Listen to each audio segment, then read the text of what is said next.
पानी क्यों पी रहे हो प्रोड्यूसर? सर सही था सर, कॉफी की आदत छूट गई थी।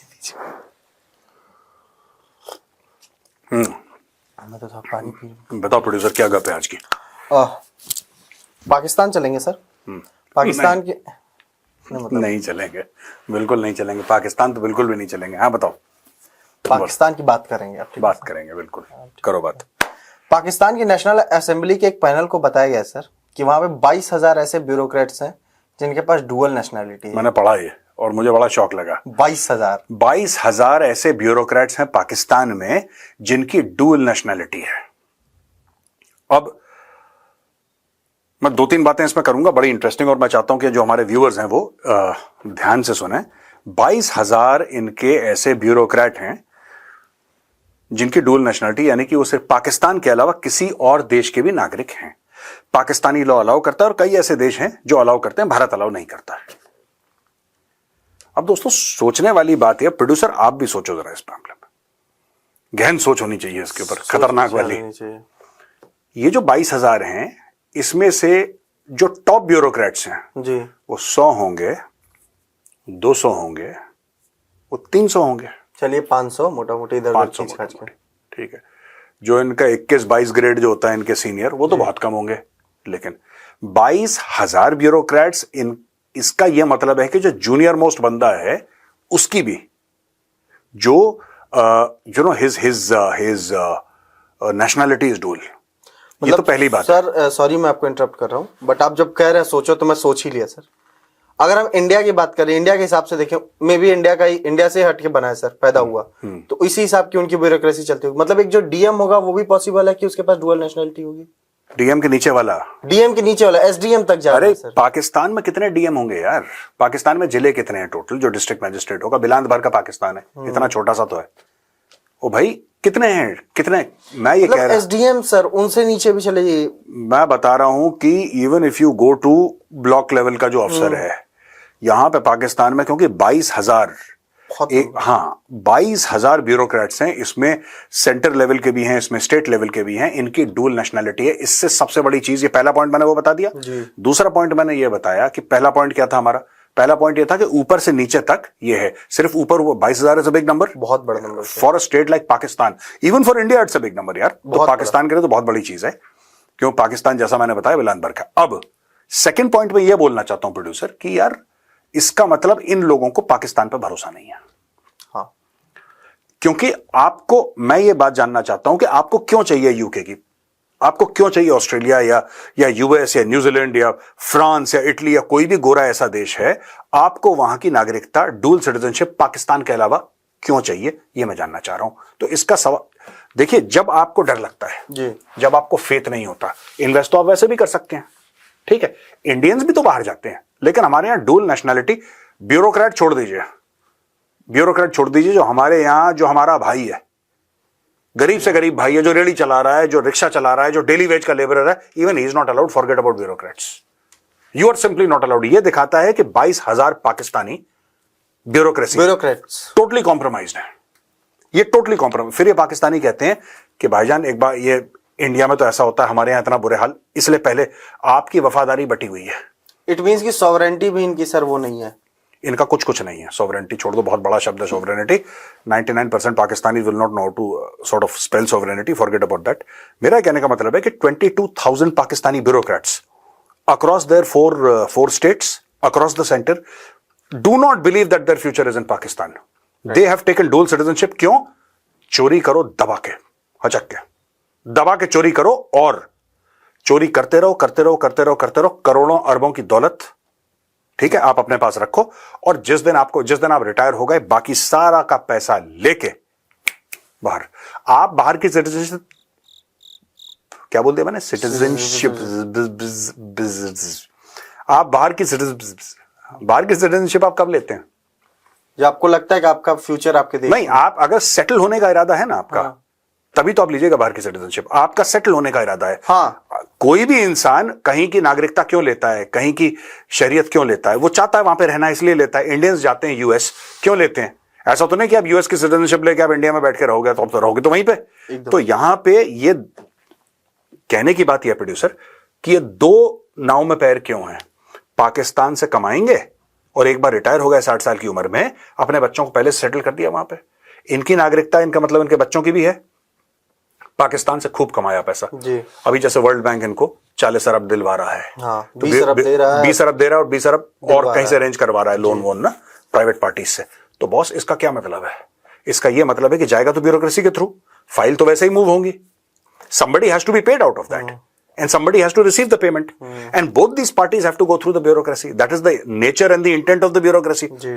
ओ भाई उसने यूके का ले रखा है सिटीजनशिप पहले ही, वो करोड़ों रुपए कमाएगा, 100-200 करोड़ रुपए, 300 करोड़ रुपए, और जिस दिन रिटायर होगा उस दिन बोल के टाटा बाय बाय, सबको सलाम पेश करके फ्लाइट पकड़ेगा और किसी ग्रूमिंग गैंग का हिस्सा बन जाएगा। ग्रूमिंग है, हाँ वो तो है। खैर एलन मस्क ने सर ये बड़ी डिबेट छेड़ दी है ग्रूमिंग गैंग वाली से। हाँ, नहीं वो ग्रूमिंग गैंग के तो बहुत पहले से हम भी कहते चले आए हैं। प्रॉब्लम है हम कह देते हैं ना तो लोग कहते हैं कम्युनल है, कम्युनल है, एंटी मुस्लिम। एंटी मुस्लिम की बात नहीं है यार, एलन मस्क भी एंटी मुस्लिम है, जो वहां के पॉलिटिशियंस हैं वो भी एंटी, पूरी दुनिया एंटी मुस्लिम थोड़ा ना है यार। जो है सच वो सच है, उसका क्या। और ये मुझे एक बात समझ में नहीं आती, हम we are digressing from the topic, पर एक बात कहना चाहता हूं, ये जो मीडिया कवर करता है ना कि किसी की दिल आजारी ना हो, किसी को बुरा ना लगे, किसी पे इस्लामोफोबिया का जिसको कहते हैं कि ना वो उसके ऊपर इल्जाम न लगे कि इस्लामोफोबिक है, तो बोला कि साउथ एशियन मुस्लिम गैंग्स। नहीं सर, मैं इसमें बोलूंगा सर, आज मैंने फर्स्ट पोस्ट का आर्टिकल पढ़ा इसी पे लेके, उस पे उन्होंने लिखा हुआ है। नहीं मैं फर्स्ट पोस्ट की बात नहीं कर रहा हूं, फर्स्ट पोस्ट तो इंडियन है। हाँ, इंडियन मैं यूके जहां पे हो रहा है मैं उनकी बात कर रहा हूं। वो तो सर फर्स्ट पोस्ट में जो मर्जी लिखा हो, फर्स्ट पोस्ट तो लिखेगा ही यार, दैट्स एन इंडियन पब्लिकेशन। बात यह है कि यूके में सारे के सारे पब्लिकेशन, उनको आपको बोलना चाहिए Pakistani Muslim, don't say South Asian Muslim. South Asian Muslim, उसमें कोई इंडियन मुस्लिम का नाम है? अगर है तो बताओ। उसमें कोई श्रीलंकन मुस्लिम का नाम है? अगर है तो बताओ। अगर किसी और देश के, हाँ बांग्लादेशी का नाम हो सकता है बेशक, लेकिन उसमें 99% जो है वो पाकिस्तानी है यार। यू शुड से पाकिस्तानी मुस्लिम। आप साउथ एशियन मुस्लिम, आप इसका मतलब हिंदुस्तान के मुसलमानों पे भी आप उंगली उठा रहे हैं एकदम। साउथ एशिया तो पूरा साउथ एशिया है, उसमें कोई इंडियन मुस्लिम नहीं है। सारे के सारे चोर तो पाकिस्तानी है उसके अंदर, जितने भी रेपिस्ट हैं दे आर ऑल बड़ी पाकिस्तानी यार। वाई से साउथ एशियन, मुझे एक बात समझ में नहीं आ रही, वो पाकिस्तानी है, कॉल दम पाकिस्तानी यार, है ना जी। अब बताओ और सर पाकिस्तान में एक और बड़ी कब्ज हो गई है सर। हाँ। बड़ी दिक्कत हो रही है उन लोगों को, अब उनसे बैठा बैठा नहीं जा रहा है। कब्ज हो गई, कब्ज हो गई है सर, सीधा कॉन्स्टिपेशन पे सीधा कॉन्स्टिपेशन पे आया हूं मैं उनके सर। सत्या नडेला इंडिया है, उन्होंने बैंगलोर में टूर किया, इंडिया में टूर किया सर। हाँ। और उन्होंने बोला है कि मैं 3 बिलियन का इन्वेस्टमेंट करूंगा क्लाउड एंड एआई इंफ्रास्ट्रक्चर के लिए इंडिया में। हाँ। कई पाकिस्तानी एक्सपर्ट्स को ना वो कब्ज में बता रहा हूँ सर ना, अब बैठा नहीं जा रहा उनसे, भाग रहे हैं, कह रहे हैं अब पाकिस्तान भी तो आ सकता था पर पाकिस्तान ने इंडिया चला गया। इंडिया क्यों गया, हमारे पास दिक्कत है क्या है, बड़ी प्रॉब्लम है सर उनको।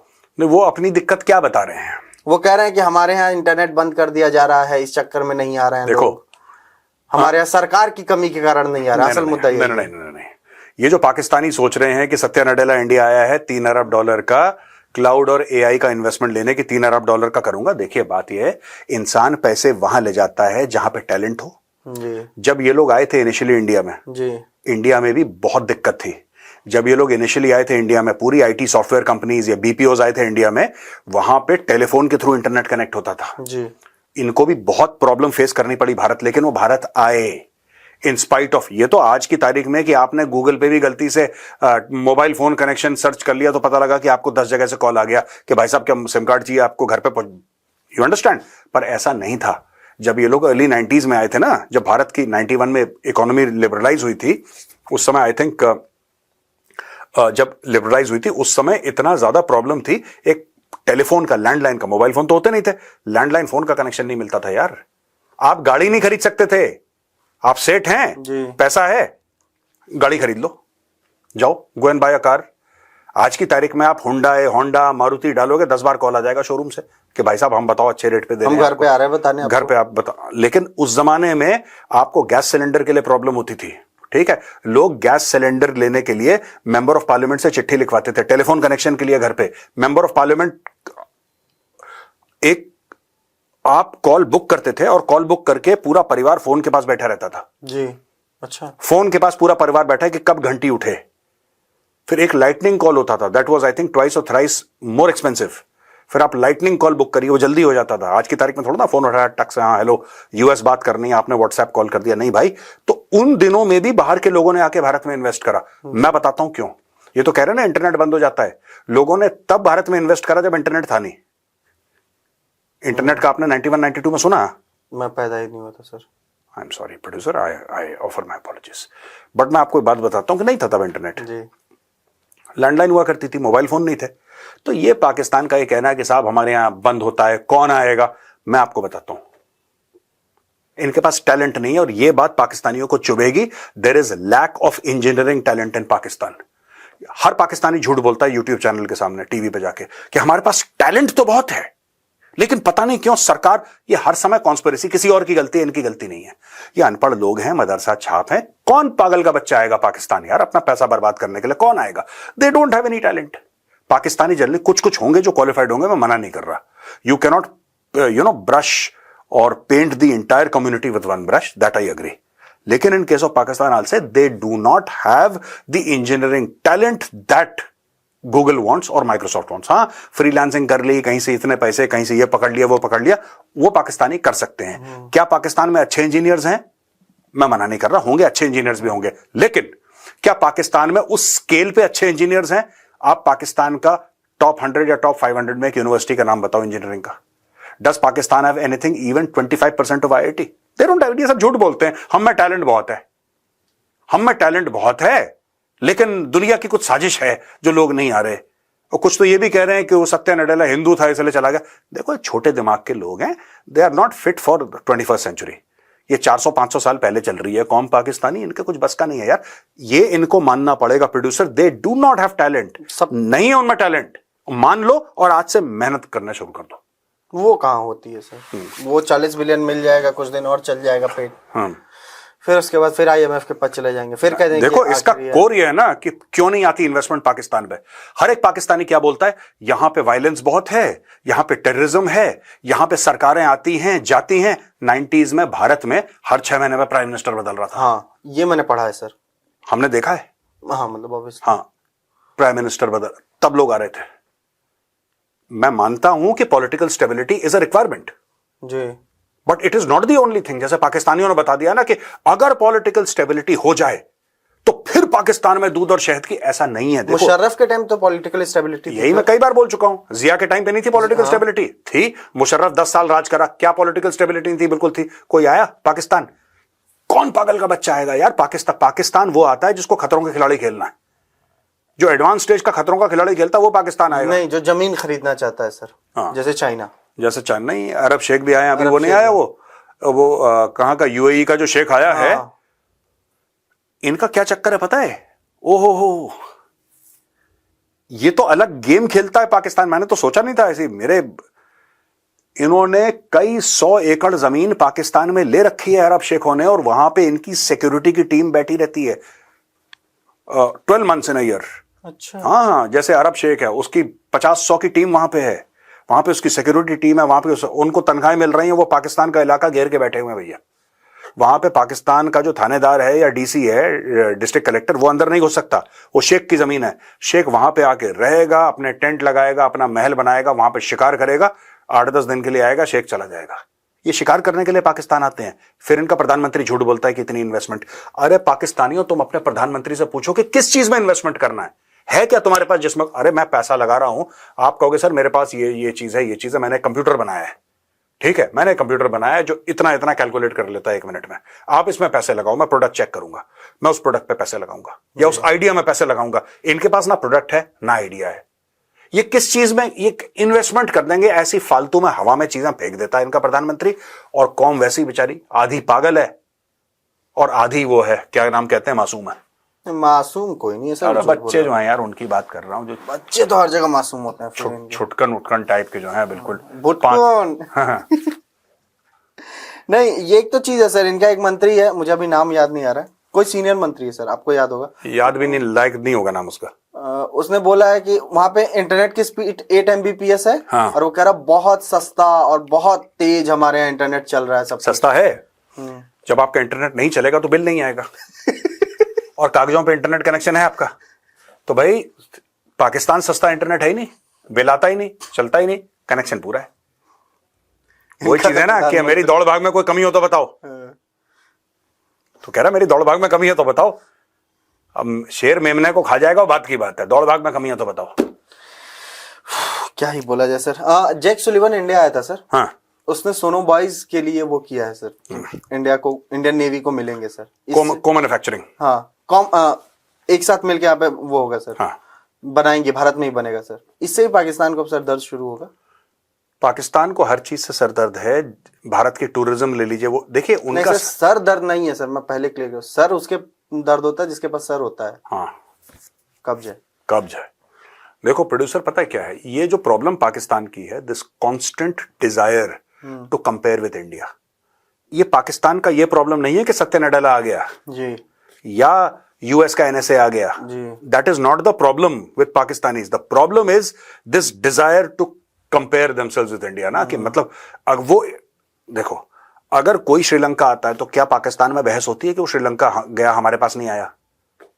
कभी नहीं, कभी नहीं बहस होती। बहस ये होती है इंडिया, और ये हमारे लिए अच्छा है, क्योंकि जब तक ये इंडिया के साथ कंपेयर करते रहेंगे, इनको इंफीरियरिटी कॉम्प्लेक्स रहेगा, हीन भावना में दरसते रहेंगे, अपने पैर पे कुल्हाड़ी मार रहे हैं। अगर कोई बच्चा है, ठीक है, वो यूसेन बोल्ट जैसा कैसे भाग लेगा भाई? कभी नहीं। और बड़ा भी है तब भी कैसे भाग लेगा? You can't run like him, but you keep on comparing yourself with Usain Bolt, then you will end up with an inferiority complex, and that is exactly what is happening to Pakistan. बात तो सही है sir. एक और चीज sir, आखिरी है sir, Pakistan ये वादा नहीं कर रहा, लेकिन हो सकता आखिरी सवाल है सर। बोलो। कोई वादा पाकिस्तान तालिबान ने कहा है कि अब वो तहरीक-ए-तालिबान पाकिस्तान, तहरीक-ए-तालिबान पाकिस्तान ने कहा है अब वो पाक आर्मी को उन जगहों पे ठोकेगी जहां उनको सबसे ज्यादा दर्द होगा, यानी कि गले पे मारेंगे तुम्हारे। मैं तो कब से बोल रहा हूं कि पाकिस्तानियों को बॉयकॉट करना चाहिए गल्ला। मैं टीटीपी की बात नहीं कर रहा। पाकिस्तानी जो शहरी हैं, और उन्होंने मुहिम भी चलाई है, हाँ, ठीक है, कि वी विल बॉयकॉट। ये फौज देखो, जिस फौज को मैं, ये ठीक है, मैं पाकिस्तानी ना अक्सर बड़े लॉयल होते हैं, कई तो गालियां भी देते हैं, कई बड़े लॉयल हैं कि हमारी बड़ी अजीम फौज है। जिस फौज को लग्जरी की आदत लग गई, जिस फौज को ऐशो आराम की आदत लग गई, जिसको सत्ता की, यू अंडरस्टैंड, जिसको ताकत, पॉलिटिकल पावर की आदत लग गई, वो फौज अपने आप अंदर से, उसके लिए आपको हिंदू और यहूदी की साजिश करने की जरूरत नहीं पड़ती। पैसा जो है, अगर वो हथियार के लिए नहीं है, या सोल्जर्स के वेलफेयर के लिए नहीं है, या एडमिनिस्ट्रेशन के लिए नहीं है, इसके अलावा if it becomes a revenue source, अगर वो रेवेन्यू सोर्स बन जाता है, वो then that means that there is a very large part of the Pakistan army that is thinking like a corporate, or the Pakistani army is a corporate. बात तो यही है जी। कम से कम ईस्ट इंडिया कंपनी जो थी वो बाहर तो गई थी। ईस्ट इंडिया कंपनी ने कभी राज नहीं करा इंग्लैंड के ऊपर, वो तो दूसरे देशों को गई थी। More than 50% of the world GDP एक जमाने में ईस्ट इंडिया कंपनी की। जी। पाकिस्तानी फौज एक ऐसी ईस्ट इंडिया कंपनी है जो अपने खुद मुल्क की वाट लगा रही है। अरे तुम इतने बड़े बिजनेसमैन हो, अरबों डॉलर का बिजनेस तुम करते हो, तो यूएई में जाओ, अपनी फौजी फाउंडेशन की एक फैक्ट्री लगाओ यूएई में, सामान अपना बाहर भेजेंगे ये लोग, सामान थोड़ा बहुत एक्सपोर्ट कर लेंगे अपना। इनको पता है कि ये सिर्फ पाकिस्तान में सक्सेसफुल है, क्योंकि पाकिस्तान में दे हैव पॉलिटिकल पावर। अगर कोई कॉन्ट्रैक्ट है सड़क बनाने का, 50 किलोमीटर सड़क बनाने का, फौजी फाउंडेशन कहेगा कि ये कॉन्ट्रैक्ट हमें चाहिए, जो उसकी सिस्टर कंपनी है, छोटी कंपनी है, वो कहेगा ये कॉन्ट्रैक्ट हमें चाहिए, हमने ये कोट कर दिया, कॉन्ट्रैक्ट हमें चाहिए। बाकी जो दो लोग हैं, जब उनको पता लगेगा कि फौज आ गई है बीच में, वो लोग भाग जाएंगे। तो यानी कि you are behaving like a mafia and a corporate. You are no longer an army यार, यू आर नो लॉन्गर अजीम फौज है, इस्लामिक दुनिया का अकेला, इनको हम एटॉमिक पावर है, जिस दिन उनको पैसे मिल गए एटम बम भी भेज देंगे अपना यार। नंबर वन है, बिल्कुल नंबर ही है ये। हाँ सर, एक और चीज है, इमरान खान ने कहा था कि जो है, तुमने कहा था कि आखिरी है, इमरान खान ने जो कहा छोड़ो, मैंने वही बोला है कि वादा नहीं कर रहा हूँ सर, आखिरी है। अब वादा करो। ये वादा करता हूँ सर, आखिरी है। हाँ बोलो। इमरान खान ने कहा था जब वो पीएम था कि टीटीपी से बात करना चाहिए, उनको मेन स्ट्रीम में लाना चाहिए। इमरान खान इस टाइम पे जेल में है सर। हाँ। पूरी उनकी कौम में एक गुस्सा है इमरान खान के सपोर्ट में सर, सरकार के खिलाफ अपने। क्या, दो सवाल हैं सर इसमें, क्योंकि आखिरी बोल दिया मैंने। क्या इमरान खान जो है कि सपोर्ट में टीटीपी ये जो मार पिटाई करी है, थोड़ा सा उसका भी इन्फ्लुएंस है क्या? नहीं, टीटीपी का इमरान खान, देखो इमरान खान का जो फंडा था, इमरान खान का इंटेंट, इमरान खान का जो इरादा था, उसकी नीयत थी, वो अच्छी थी। वो हो गलत गया जी। मैं ये नहीं कह रहा इमरान खान ने अच्छा करा, करा उसने गलत, लेकिन उसकी नीयत गलत करने की नहीं थी, वो करना कुछ और चाह रहा था। पहली चीज ये। दूसरी चीज कि मुझे नहीं लगता कि टीटीपी इमरान खान, नहीं, ये सब लोग तार जोड़ने की कोशिश कर रहे हैं। टीटीपी देखो, टीटीपी का डे वन से फैक्टरी कुछ और है। हो सकता है टीटीपी पाकिस्तान के अंदर जो ये सब चल रहा है उसका फायदा उठाने की कोशिश करेगी। After all the TTP is a terrorist organisation. ये तो आतंकवादी संगठन है, दहशतगर्द है टीटीपी वाले, ठीक है। There are no two other ways of doing it. इन सांपों ने तो हमें भी काटा है, टीटीपी के भाई बहनों ने। लेकिन the problem here is that TTP is not doing it to support Imran Khan, TTP is doing it to destroy Pakistan. ये हमें समझ में आना। इमरान खान को ये लगा कि इनसे बातचीत करके, क्योंकि ये भी इंसान के बच्चे हैं, कैसे भी हों, इनसे बातचीत करके, इनको सेटल करके, इनको नॉर्मलाइज करके, इनको बोलो कि ठीक है उनसे बातचीत करो। He wanted the path of negotiation, not the path of war, ठीक है। और अपने आप में प्लान गलत नहीं है। मुझे नहीं लगता कि इमरान की इतनी गलती है, टीटीपी हैं ये पागल के बच्चे, टीटीपी वाले, ठीक है, दिमाग से फ्यूज है इनका, ये बम डम, ये उस टाइप के हैं टीटीपी, तहरीक तालिबान ना। They are not people with whom you can have a conversation. अच्छा, अफगान तालिबान का कहीं ना कहीं, कितने भी अफगान तालिबान का कोई पॉइंट ऑफ व्यू हो, there is a code of honour, a code of conduct. They might follow a very extreme and a literal interpretation of Islam. जी, मैं तालिबान, अफगान तालिबान की बात कर रहा हूं, ठीक है। लेकिन अफगान तालिबान उस टाइप की हरकतें नहीं करता अनलेस सिवियरली प्रोवोक्ड, जैसे टीटीपी करती है। टीटीपी तो अलग लेवल का एक्सट्रीमिज्म टीटीपी ने फैला रखा है पाकिस्तान के अंदर। देखो, ना आप इनसे बात कर सकते हो, ना आप इनको बर्बाद कर सकते हो। Pakistan will have to think of a different approach. कि ये जो टीवी पे आके ये लोग बड़के मारते हैं ना कि हम ये कर देंगे, बड़ी अजीम फौज है, हमारे पास न्यूक्लियर है, उनको 2 कौड़ी का फर्क नहीं पड़ता तुम्हारे न्यूक्लियर से यार, 2 कौड़ी का। टीटीपी को कुछ नहीं, 2 रुपए का फर्क नहीं पड़ता। फिर आके ठोक देते हैं, फिर ये कहते हैं हम न्यूक्लियर हैं, फिर ये ठोक देते हैं, फिर कहते हैं न्यूक्लियर है, फिर ठोक देते हैं। ये सिलसिला पता नहीं कितने सालों से तो मैं देख रहा हूं। टीटीपी को कोई फर्क नहीं पड़ रहा न्यूक्लियर, वो कह रहा मार दो तुम न्यूक्लियर यार, हम तो चाहते ही। टीटीपी क्या कह रहा है, तुमसे लड़ते लड़ते मरना है और जन्नत जाना है, यही तो। हाँ, तुम मार दो, तुम न्यूक्लियर से। देखो, अब एक बात बताओ, मैं तुमसे कहूंगा कि देखो दीपेंद्र ऐसा है, मैं तुम्हारी जान लेने वाला हूं, ठीक है, तुम 5.56 से जाना चाहते हो कि 7.62 से? आप बोलेंगे सर क्या मजाक कर रहे हैं? मारना मारिए, मारना मार के खत्म करो, मेरी चॉइस क्या है इसमें? क्या आप कह रहे हैं कि किसी में कम दर्द होगा, ठोकेंगे तो ठोकेंगे? ये सब फालतू न्यूक्लियर इनसे कोई नहीं है। पाकिस्तानी जाहिल है, बेसिकली कौम जाहिल है। उसको चूरन खिला रखा है डे वन से कि तुम्हारे पास न्यूक्लियर बॉम्ब है तो तुम पता नहीं कौन, बहुत अजीम कौम हो। न्यूक्लियर से आजकल कोई फर्क नहीं पड़ता यार, ठीक है। सारे पाकिस्तानी अपने आप को अजीम कौम कहते हैं। क्यों भागते हैं दूसरे देशों में? क्यों 22,000 ब्यूरोक्रेट हैं जिन्होंने, इनको नहीं पता पाकिस्तान न्यूक्लियर स्टेट है, बड़ा अजीम है, फिर ये क्यों बाहर भाग रहे हैं कि पाकिस्तान की शहरियत भी रखेंगे और यूके की भी रखेंगे, ऑस्ट्रेलिया की भी रखेंगे, यूएस की भी रखेंगे? क्यों भाई? तुम तो अजीम कौम हो, तुम तो कलमा पढ़ के बने थे, तुम्हारे पास तो न्यूक्लियर है, फिर तुम्हें क्या जरूरत है? तुम्हारे पास नंबर 1 आर्मी है, नंबर 1 ISI तुम्हारे पास, फिर तुम्हें क्यों चाहिए? ये अजीम वजीम सब बकवास है। Today in today's world what matters is खजूर। खजूर है नहीं है, चुपचाप बैठ जाओ और न्यूक्लियर को गोद में लेके बैठ जाओ। तुम फोड़ दो वहीं पे, गोद में फोड़ दो उसको, ठीक है? ठीक है। चलो भैया, अब हम चलते हैं।